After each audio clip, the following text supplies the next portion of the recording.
আসসালামু আলাইকুম ভিউয়ার্স, সবাইকে ড্রিম ইঞ্চ ইন্টারভিউস লিমিটেডের পক্ষ থেকে শুভেচ্ছা। তো আজকে আমরা আসলাম রাজধানীর বসুন্ধরা রেসিডেন্সিয়াল এরিয়াতে। এখানে ড্রিম ইঞ্চ ইন্টারভিউস লিমিটেড একটি ডুপ্লেক্স প্রজেক্ট ইন্টারভিউ ডিজাইন করেছে।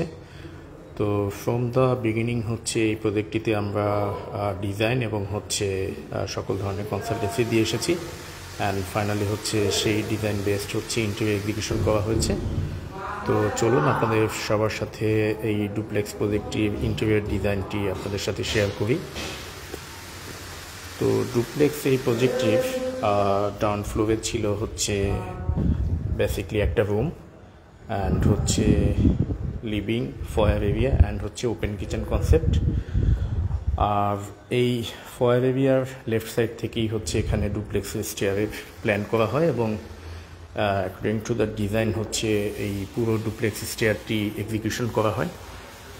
তো চলুন আমরা ফয়ার এরিয়াতে কী করেছি সেটি আপনাদের সাথে শেয়ার করছি। তো এই ফয়ার এরিয়াতে আমাদের এখানে একটি শু র্যাক রয়েছে, তো যেটি ডিজাইন এরকম ছিল, অ্যান্ড ফয়ার এরিয়াতে একটি ওয়াল প্যানেল আছে, mirror based wall panel, and মাথার উপরে সিলিং তো রয়েছেই।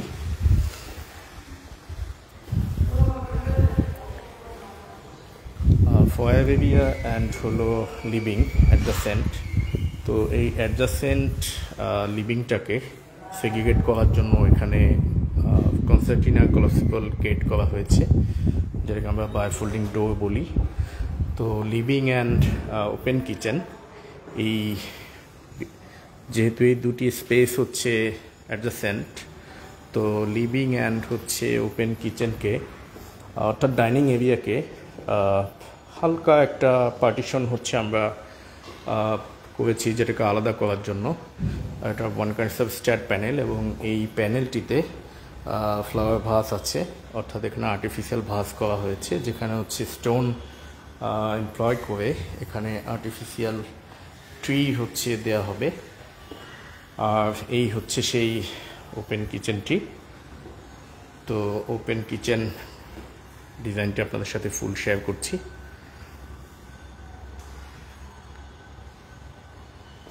এবং এই ফুল ওপেন কিচেনটি কিন্তু HPL ক্যাবিনেটে মেক করা হয়েছে, এবং এই ওপেন কিচেনটিতে, অর্থাৎ কিচেন ক্যাবিনেটের ম্যাক্সিমাম পার্টগুলোতে অ্যাক্সেসরিজ এমপ্লয় করা হয়েছে। আর এখানে সুইচের একটি কিচেন হুড ইনস্টল করা হয়েছে, অ্যান্ড কিচেনের ম্যাক্সিমাম যে অ্যাক্সেসরিজগুলো আছে সেগুলো সবই জার্মান বেসড। আর এটি একটি ফ্রিজ বক্স। তো ফ্রিজ বক্সের লেফট সাইডে ফ্রন্টে যে গ্রানাইট আছে, অ্যান্ড ফ্রিজ বক্সের শেপটি এরকম প্যাটার্ন। এটি একটি ডাইনিং ওয়াগন। তো ওয়াগনটি ডাইনিং এরিয়ার একটা এজে করা হয়েছে, যাতে পুরো বাসাটি ওপেন মনে হয়, এবং এই বাসাটি যাতে ডিজাইন অনুযায়ী হুবহু এক্সিকিউশন হয়, সেজন্য শুরু থেকেই কিন্তু এই ডিজাইনটির উপরে অনেক বেশি এমফাসিস করা হয়েছিল। তো মাথার উপরে সিলিংগুলো একটু আপনাদের সাথে শেয়ার করছি।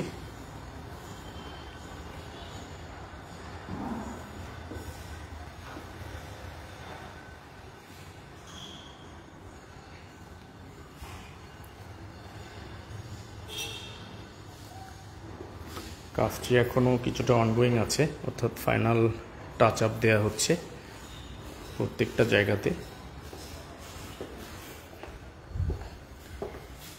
এইটা সেই স্টেয়ার এরিয়ার পার্টটি, যেটি আপনাদের সাথে শেয়ার করেছি। স্টেয়ারটি আসলে বেসিকলি একটু বেশি এক্সপেন্সিভ, কারণ স্টেয়ারের যে ম্যাটেরিয়ালসটা ইউজ করা হয়েছে এইটা আসলে অনেক বেশি গর্জিয়াস ম্যাটেরিয়ালস।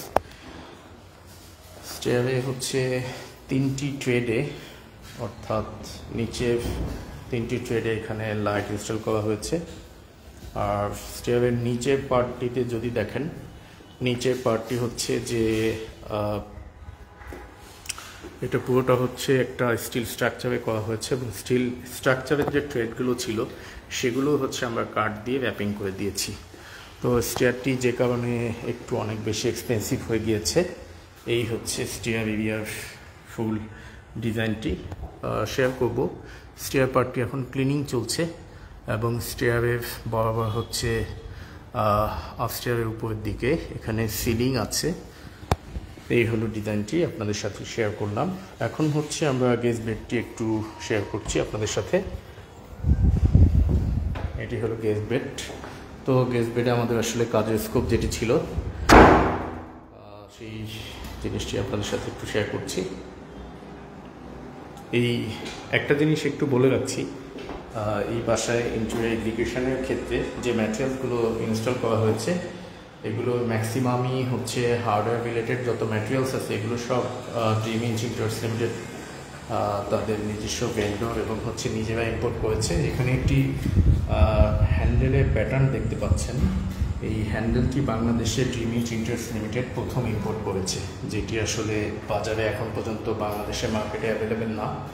অ্যান্ড এখানকার আদার্স যে হার্ডওয়্যার আছে সেগুলো ইম্পোর্টেড, এবং এই যে নব অ্যান্ড হচ্ছে লক যেগুলো আছে এগুলো খুবই এক্সপেন্সিভ এবং এগুলো হচ্ছে সব ইম্পোর্টেড ম্যাটেরিয়ালস।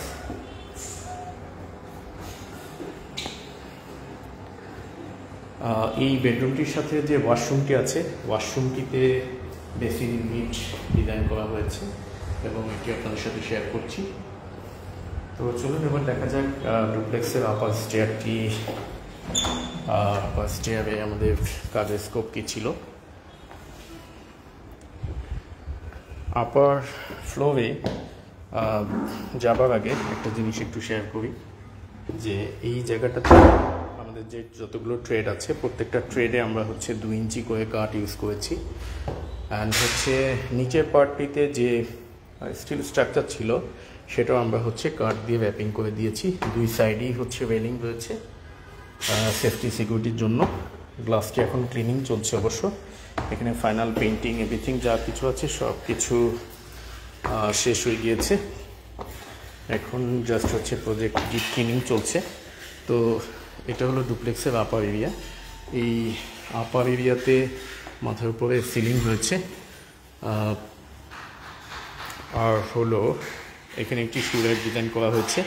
এখানে ম্যাটেরিয়াল সম্পর্কে কিছু ম্যাটেরিয়ালস আছে যেগুলো হচ্ছে আপনাদেরকে পরে আইডিয়া দিব, বাট হচ্ছে ডিজাইনটা একটু শেয়ার করি আপনাদের সাথে।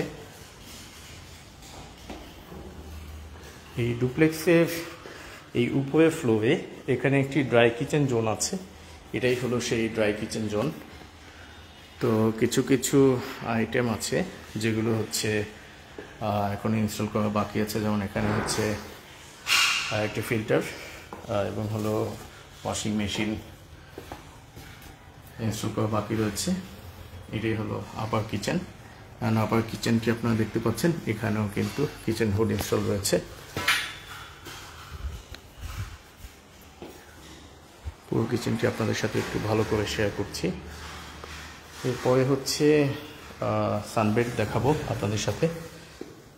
সো এটাই হলো সানবেড 1। সানবেড 1-এ আমাদের কাজের স্কোপ ছিল যেটি ছিল সেটি আপনাদের সাথে শেয়ার করছি। এই যে পেইন্টিংটা আসলে মোবাইলের ভিউতে পেইন্টিংটা তো ভালো বোঝা যাচ্ছে না, বাট এইটা হচ্ছে পুরোটাই হচ্ছে ডোকো পেইন্ট এবং খুবই হাই গ্লোসি বেস্ট হচ্ছে ডোকো পেইন্ট এখানে করা হয়েছে। বড় পাল্লার ক্ষেত্রে আমাদের লং হ্যান্ডেলগুলো ইউজ করা হয়েছে যেগুলো আমরা নিজেরা ইম্পোর্ট করেছি। এটা হলো স্টাডি টেবল এরিয়া।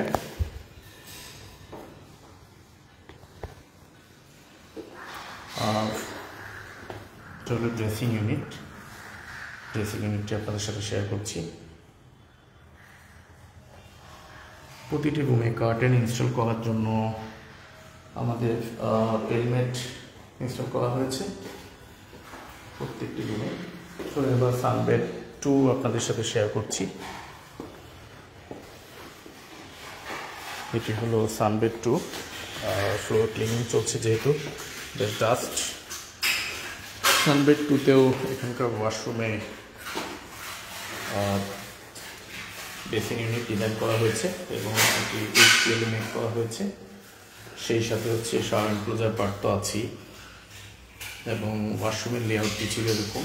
এই পুরো বাসার ইন্টেরিয়র ডিজাইনটি আমরা হচ্ছে ফ্রম দ্য বিগিনিং হচ্ছে আমরা কনসালটেন্সি দিয়েছি এবং হচ্ছে ডিজাইন করেছি, অ্যান্ড ডিজাইনের পরে ফাইনালি হচ্ছে এক্সিকিউশন করেছি।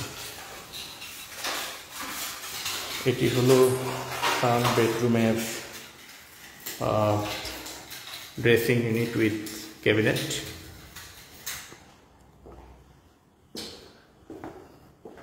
তো চলুন আপনাদের সাথে এবার মাস্টার বেডটি শেয়ার করছি। এটি হলো মাস্টার বেড। মাস্টার বেডের এন্ট্রান্সে একটি ওয়াকিং ক্লোজেট করা হয়েছে, অ্যান্ড এটি হচ্ছে মাস্টার বেড সংলগ্ন ওয়াশরুম। ওয়াশরুমে হচ্ছে বেসিন ইউনিট ডিজাইন করা হয়েছে,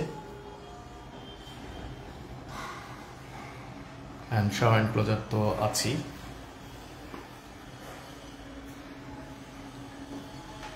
চলুন এবার মাস্টার বেডটি আপনাদের সাথে শেয়ার করেছি। মাস্টার বেডে আমাদের যে কাজের স্কোপটি ছিল সেটি আপনাদের সাথে শেয়ার করছি।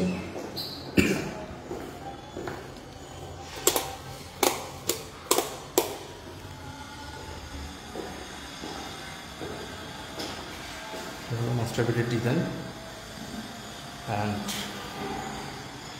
এটি হলো মাস্টার বেডের ক্যাবিনেটের এক্সিকিউশন। তো এখন আপনাদের সাথে এই পুরো বাসার ডিজাইন অ্যান্ড এক্সিকিউশন বিষয়ে কিছু কথা বলবো। আমরা যখন এই প্রজেক্টটিতে ক্লায়েন্টের কাছ থেকে অ্যাসাইন পেয়েছি তখন হচ্ছে আমরা দেখলাম যে মাত্র ব্রিক ওয়াল গাঁথা হয়েছিল। আমরা ঠিক তখন থেকে হচ্ছে স্পেস প্ল্যানটা কমপ্লিট করেছি। প্ল্যানটির রিকোয়েজিশন নিয়েছি যে কোথায় কোথায় কী কী ধরনের কাজ হবে, সেটার সাপেক্ষে প্রথমে একটা স্পেস প্ল্যান করে সেই স্পেস প্ল্যানটি অ্যাপ্রুভ করে এরপরে ব্রিক ওয়াল কোথাও কোথাও ইম্প্রোভাইজ করার প্রয়োজন হয়েছিল, সেই কাজগুলো কমপ্লিট করেছি।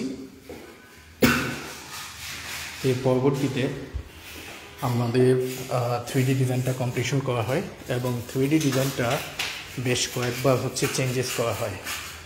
তো ডিজাইনটা চেঞ্জেস অ্যান্ড ফাইনাল মডিফাইয়ের পরে যখন ডিজাইনটি অ্যাপ্রুভ হয়েছে তখন এই ডিজাইন অনুযায়ী আমরা হচ্ছে হুবহু ইন্টেরিয়র এক্সিকিউশন করেছি। তো এখানকার ম্যাটেরিয়ালস সম্পর্কে আপনাদের সাথে একটু ধারণা দিব যে কী কী ম্যাটেরিয়ালস হচ্ছে আমরা এই প্রজেক্টের শুরু থেকে শেষ পর্যন্ত ব্যবহার করেছি। এই প্রজেক্টটিতে মাথার উপরে যে সিলিং করা হয়েছে অর্থাৎ ফল সিলিংয়ের জন্য সুপার এবং স্ট্যার কোম্পানির বোর্ডটা সিলেক্ট করা হয়েছিল। যে লাইটগুলো ইউজ করা হয়েছে, এই যত লাইট আছে এখানকার সমস্ত লাইট হচ্ছে ড্রিমইঞ্চ ইন্টারিয়র্স লিমিটেড ইম্পোর্ট করেছে এবং এই লাইটগুলো হচ্ছে লেন্স মাউন্টেড স্পট লাইট। আর যে T5 লাইটগুলো রয়েছে এগুলো ড্রিমইঞ্চ ইন্টারিয়র্স লিমিটেড ইম্পোর্ট করেছে। আর পেইন্টিং হিসেবে একটা মিক্সচার অফ পেইন্ট হচ্ছে এই সিলিংয়ে ইউজ করা হয়েছে যাতে এইটার ফর্মেশন ওয়ান কাইন্ডস অফ ডোকু পেইন্টের মতো হয়, বাট হচ্ছে ডোকু না। তো এভাবে সিলিংয়ের শুরু থেকে শেষ পর্যন্ত সিলিংটিকে এভাবে হচ্ছে ফিনিশিং করা হয়েছে। আর এই সমস্ত যে ওয়াল আছে এই ওয়ালে হচ্ছে আমরা অর্থাৎ ওয়াল মানে হচ্ছে RCC ওয়াল, যেটা এগুলোতে আমরা হচ্ছে লাক্সারি পেইন্ট ইউজ করেছি। আর ডোকু পেইন্ট হিসেবে আমরা এখানে অ্যাক্রিলিক পেইন্ট ইউজ করেছি, যেটা আমরা সবসময় ইউজ করে থাকি। আমরা নর্মালি কখনোই হচ্ছে যে নর্মাল যে ডোকুগুলো থাকে আমরা কখনোই হচ্ছে এই জাতীয় ডোকু ইউজ করি না। তো গাড়িতে যে পেইন্ট করা হয়ে থাকে অ্যাক্রিলিক পেইন্ট, আমরা সবসময় হচ্ছে আমাদের প্রজেক্টে অ্যাক্রিলিক পেইন্ট ইউজ করি এবং যেটা ফিনিশিং হচ্ছে এক্স্যাক্টলি এরকম। লাইটিংয়ের কারণে ভালো করে বোঝা যাচ্ছে না, বাট একটু ক্লোজ ভিউ যদি নেই তাহলে দেখবেন যেটা খুবই সুপার গ্লোস। তো দেখতে পাচ্ছেন এটা হচ্ছে সেই নব। আর অর্থাৎ এখানে যত ধরনের পেইন্ট ইউজ করা হয়েছে ম্যাক্সিমামই হচ্ছে সেগুলো অক্টোরাল ব্র্যান্ডের এবং ন্যাশনাল কোম্পানির পেইন্ট ইউজ করা হয়েছে, যেগুলো সব হচ্ছে ডকুমেন্ট এবং সেগুলো খুবই এক্সপেন্সিভ পেইন্ট। এরপরে হচ্ছে পিউ পেইন্টের কথায় আসি। পিউ পেইন্ট যে পেইন্টটা আমরা ইউজ করেছি সেটি হলো সেরিলেক ব্র্যান্ডের পিউ পেইন্ট ইউজ করা হয়েছে এখানে। আর যত ধরনের এনামেল পেইন্ট আমরা ইউজ করেছি সেগুলো সব বার্জারের এনামেল পেইন্ট। আর এই পুরো কাজ করতে আমরা যে বোর্ড ইউজ করেছি সেই বোর্ডগুলো হলো আহমেদ কোম্পানির গর্জন এবং হচ্ছে আহমেদ কোম্পানির ভিনিয়ার বোর্ড, পাশাপাশি হচ্ছে আহমেদ কোম্পানির বার্মাটেক সেগুন ইউজ করা হয়েছে। আর আমরা যে এই যে ওয়ালে আপনারা যে এইচপিএল প্যানেলগুলো দেখতে পাচ্ছেন এগুলো হচ্ছে ম্যাক্সিমামই অ্যাভলাম অ্যান্ড গ্রিনলামের এইচপিএল ইউজ করা হয়েছে। ইভেন এই কিচেনটা যে মেক করা হয়েছে, কিচেনের লোয়ার পার্টটি আমরা যে মেক করেছি এটা পুরোটা হচ্ছে মেইন প্লাইয়ের উপরে বেস করে মেক করা হয়েছে। আর উপরটি হচ্ছে গর্জনের সমন্বয়ে তৈরি করা হয়েছে। তো এই বাসায় যে হার্ডওয়্যার রিলেটেড যে প্রোডাক্টগুলো ইউজ করা হয়েছে, যেমন হিঞ্জেস, তো হিঞ্জেস হচ্ছে সব জার্মান বেসড হিঞ্জেস এবং এগুলো হচ্ছে সব সফট ক্লোজিং, কনসিল বলেন এবং হচ্ছে ড্রয়ার স্লাইডার বলেন, এগুলো সবই সফট ক্লোজিং, যেগুলো সবই হচ্ছে জার্মান বেসড। আর ফোল্ডিং ডোরের কথা যদি বলি, ফোল্ডিং ডোরের এই হ্যান্ডেল এবং হচ্ছে যে ল্যাচগুলো আছে এগুলো সবই হচ্ছে ব্রাসের এবং হচ্ছে এই যে হিঞ্জেসগুলো রয়েছে এগুলো সবই হ্যাফেলের।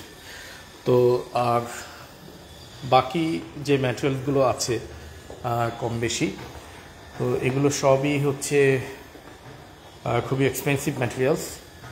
তো অনেকে আসলে চিন্তা করেন যে একটা বাসার ইন্টেরিয়র ডিজাইন করতে কত খরচ হয়।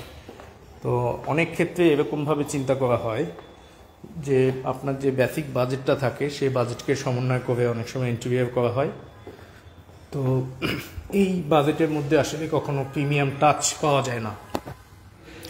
যদি আপনাকে প্রিমিয়াম টাচ পেতে হয় তখন আপনাকে বাজেট অবশ্যই এক্সিড করতে হয়। তার মানে হলো ইনিশিয়াল স্টেজে আপনার বাজেট আপনার কাছে রেখে আপনাকে যেটা করতে হবে, ফুল প্রজেক্টে 3D ডিজাইন করতে হবে। 3D ডিজাইনটা আপনি অ্যাপ্রুভেট করবেন। অ্যাপ্রুভের পরে যখন হচ্ছে আপনি চিন্তা করবেন যে হ্যাঁ আমার 3D ডিজাইন যেরকম আছে as it is to the design হচ্ছে আমি আমার বাসার ইন্টেরিয়র এক্সিকিউশন করব, তখনই কেবলমাত্র আপনাকে বাজেট তখন ইদার এক্সিড করতে হবে অথবা কিছুটা বাজেট রিডিউস করতে হবে। এই প্ল্যানে হচ্ছে ইন্টেরিয়র এক্সিকিউশন শুরু করতে হবে। তো আমরা সবসময় লাক্সারি যে ইন্টেরিয়রগুলো থাকে, ড্রিম ইঞ্চ ইন্টেরিয়র্স লিমিটেড সবসময় লাক্সারি ইন্টেরিয়রগুলো করে থাকে এবং যেহেতু হচ্ছে ম্যাটেরিয়ালস সবই হচ্ছে খুবই এক্সপেন্সিভ থাকে, তো ইন্টেরিয়র কস্টিং বেশি আসবে কম্পারেটিভলি। এবং এটা আসলে ডিপেন্ড করে যে একটা ক্লায়েন্ট কতটুকু ইনভেস্ট করতে চায়, অর্থাৎ টোটাল বাজেট থেকে কত পার্সেন্ট তিনি হচ্ছে ইন্টেরিয়র এক্সিকিউশনে উনি ইনভেস্ট করতে চায়, এগুলোর উপরে আসলে ডিপেন্ড করে যে ইন্টেরিয়র এক্সিকিউশনটা কেমন হবে।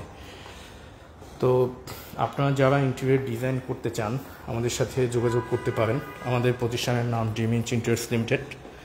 আমরা ইনিশিয়াল স্টেজে যেটা করি, ডিজাইন করি, অর্থাৎ 3D ডিজাইন করি। 3D ডিজাইন অনুযায়ী প্রজেক্টে অল সেটস অফ লেআউটগুলো হচ্ছে এক্সিকিউট করি। এর পরবর্তীতে হচ্ছে এই যে 3D ডিজাইনটা করা হলো সেটা সাপেক্ষে ক্লায়েন্টকে একটি কোড করি অ্যান্ড এই অনুযায়ী হচ্ছে পরবর্তীতে এক্সিকিউশন করা হয়। অর্থাৎ একটা রিয়েল কোটেশন যখন আপনি পাবেন, প্রেসাইজ কোটেশন, তখন আপনি বুঝতে পারবেন যে আপনার প্রজেক্টের ইন্টেরিয়র এক্সিকিউশনে টোটাল কত টাকা কস্টিং আসবে। তো থ্যাংক ইউ সবাইকে।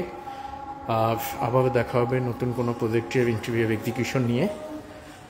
ভালো থাকুন। আসসালামু আলাইকুম।